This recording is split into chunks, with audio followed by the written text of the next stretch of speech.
Morning. Actually, it's not morning. It's 12:30 or something. I ended up coming back out there, same spot I was yesterday. It's kind of warm. Actually, it's warm. Yesterday it was warmer, but anyway, I know a lot of people. I don't know. I assume, but you shouldn't assume. I guess you could suppose that a lot of people are getting ready to watch the game. The TV might go on in the house, although no one in the house, between my dad and I, we don't watch it, but he might watch it. But that's weird, because when I was in Japan, I guess people were watching it, but it wasn't a thing. So being here, but yeah, I didn't end up going anywhere last night because I don't know, the website for the bowling alley was like weird. It didn't have the prices. It didn't have anything. It just kind of had the name and the bowling league, but no prices. I don't want to go all the way up there to have it be like whatever.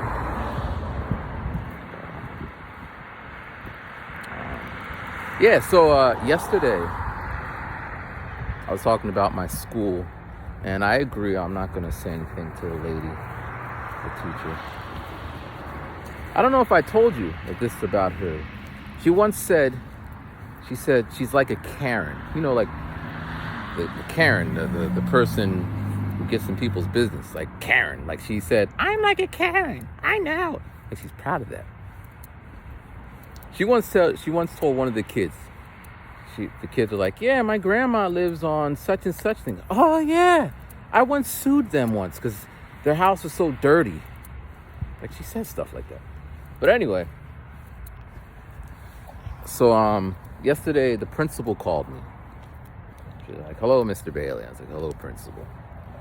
She's like, as you know, the teacher left. I said, yeah, I heard. And she's like,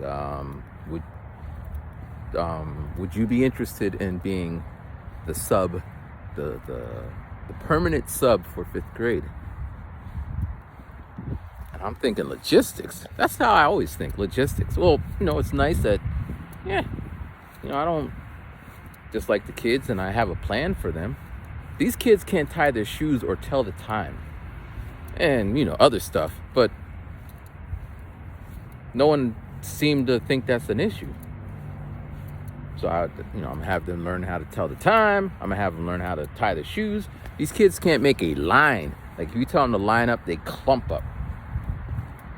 So I'm gonna, get them to make a line. And ultimately, what I want to.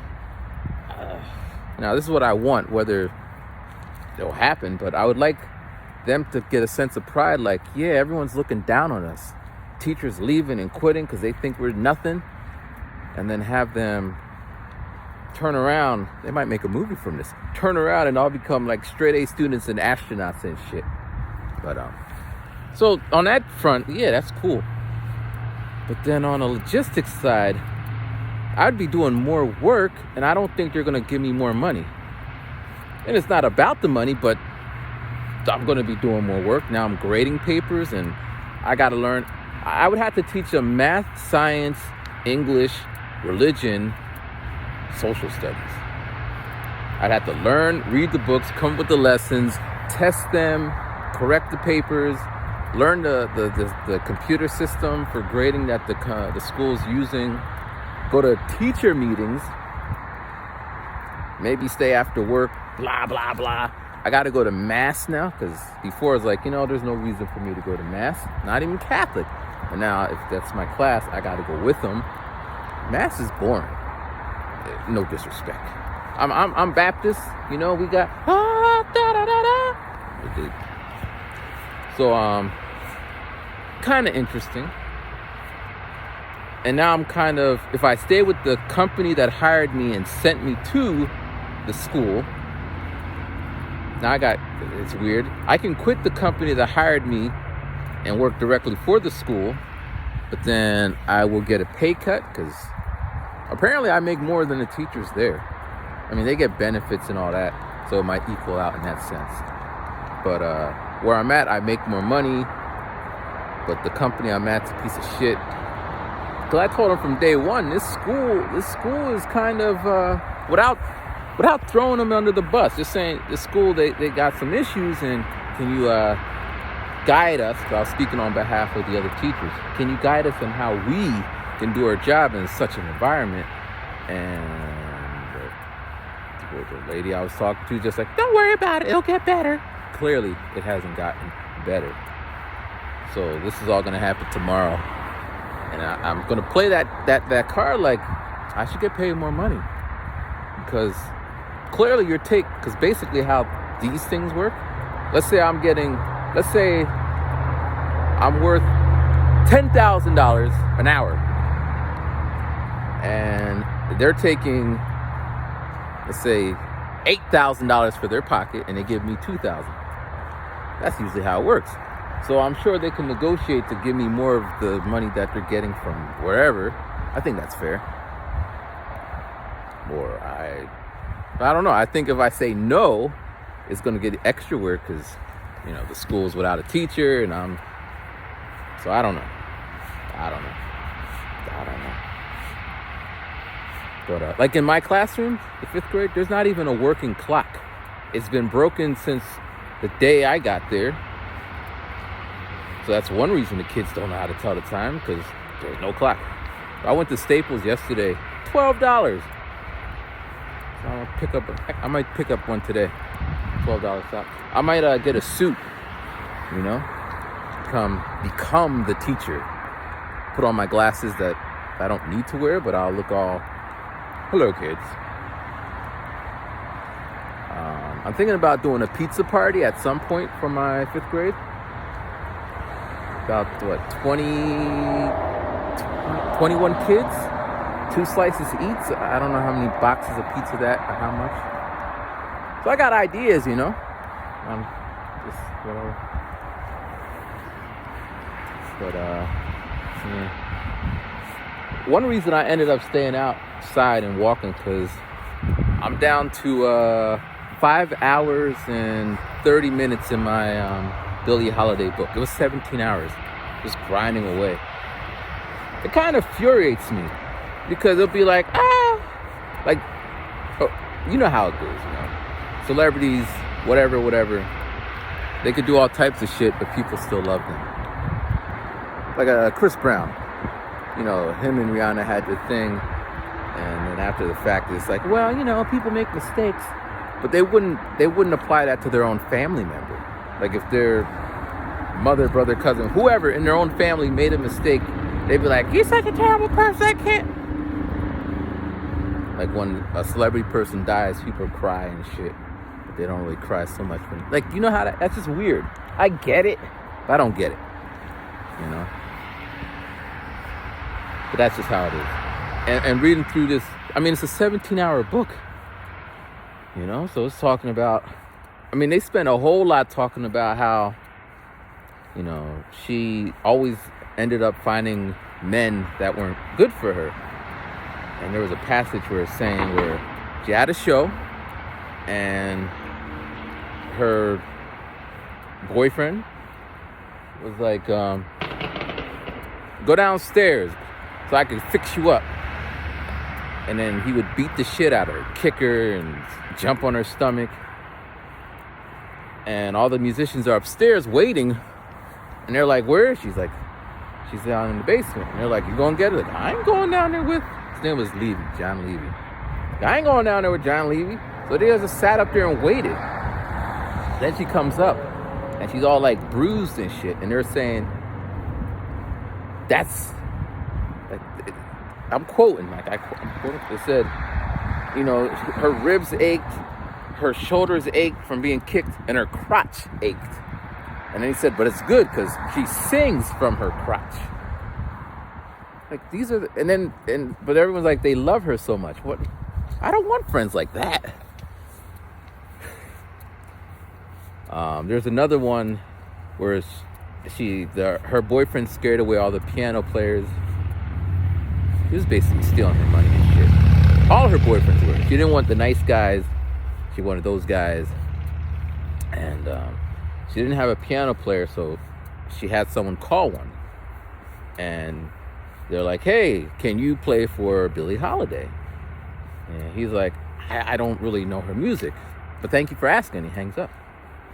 And then he described his words. He's like, I was sitting at the piano, and then there was all this commotion. And when I looked, she comes walking down, and the way she moved her hips and and she was just glowing. And then she gets to the piano, and she's just like, you, let's go. And he just like, okay. And then he walks, and then they go to the bar, and she's like, you, drink. And then she's drinking, and she's just like, don't worry. Everything's going to be fine. You're going to play all right. They take a cab to the club. She hands him the sheet music or whatever. And he's like, all right, let's go.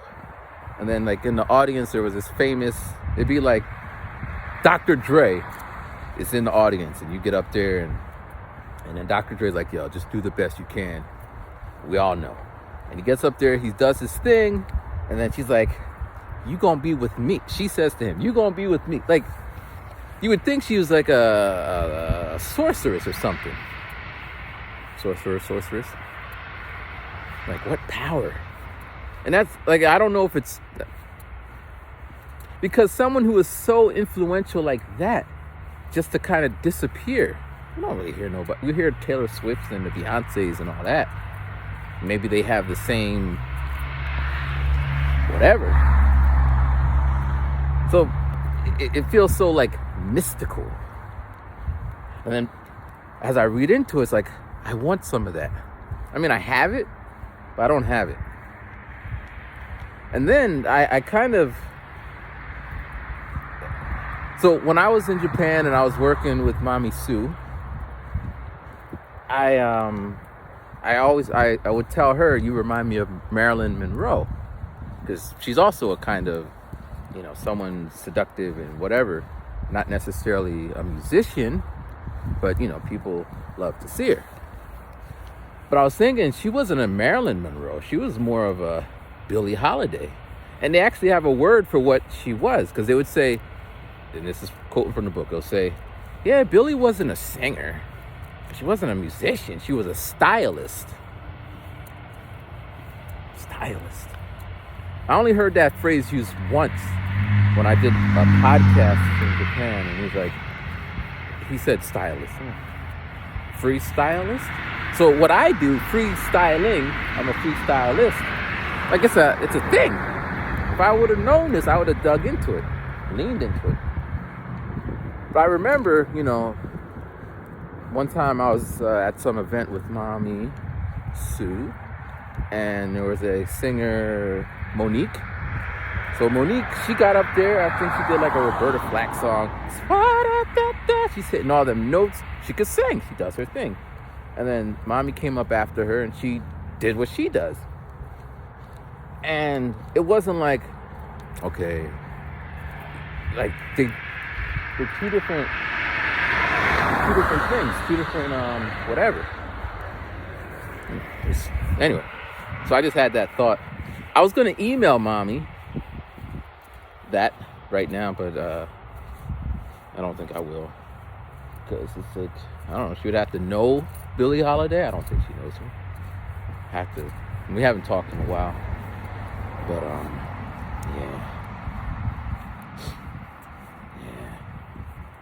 So this is going to be a short one, because I'm just take a little trip, make a little video, buy some bread, and go home.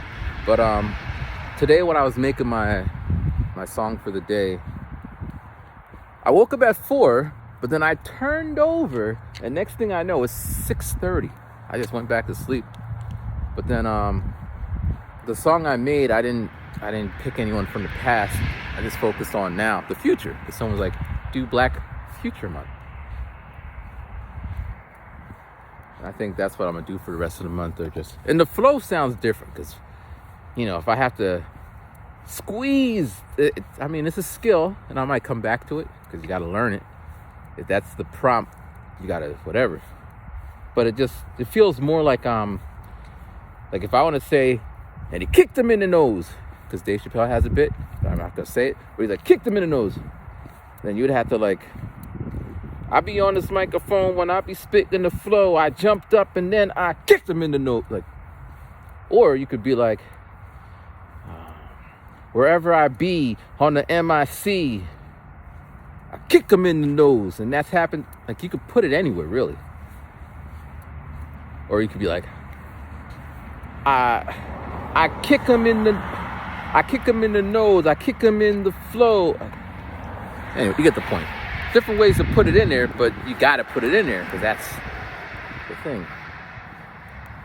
But since I'm like quoting from some person that I don't even know, and I'm not spending so much time, I try to bang out the lyrics before I go to work, so when I come back, I could just spit it. I do all these in a one take. Pretty impressive, but you can see there's just some flaws, and maybe if I did it again a couple more times, or punched in, but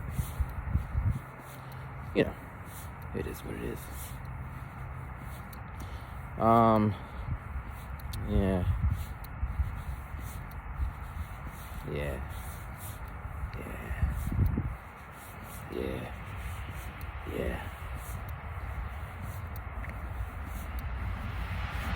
I think that's everything, man. Go back to listening to Lady Day. 5 hours. I should be done by the end of this week, and I think the next one I might get into is Count Basie. Because basically, I just be, listening to it, and for once I know his name. So I started with Hancock. What's his first name? I forget, but Hancock. Jacob Hancock? What the hell is his name? Herbie Hancock. I started with him. He introduced me to Miles, Thelonious, Bird, Mingus, Ellington, Louis, which brought me to Lady, and then the Count Basie. It is all like, it's cool because they all like intermingle and they all tell their story, and you could tell the esteem that they had for each other because, when I read Bird's book, it's like half the thing, like he told a lot of stories of when he got up on stage and they're like, get the fuck off the stage, and he just get off the stage. But when you listen to it, when his name comes up in other stories, like when Miles was talking about, he's just like, yo. But when I listen to it, I don't get it. But it's kind of one of those things. It's kind of like anything. Like those stupid dances, TikTok dances. They look stupid, whatever. But if you go ahead and try one of them, you probably couldn't do it. You probably feel stupid. But these people are doing it and they're making it look whatever. I don't anticipate me doing any TikTok dances. But, whatever. But yeah, man, I said it's going to be short, and it's going to be short. So I'll keep you posted what's happening with the school thing. Hopefully I get a raise. I decided I'm getting a desktop. I was going to get a laptop, but I can keep my laptop, get a desktop. It'll be cheaper and it'll be more powerful since it's desktop and all that. But anyway, all right, peace.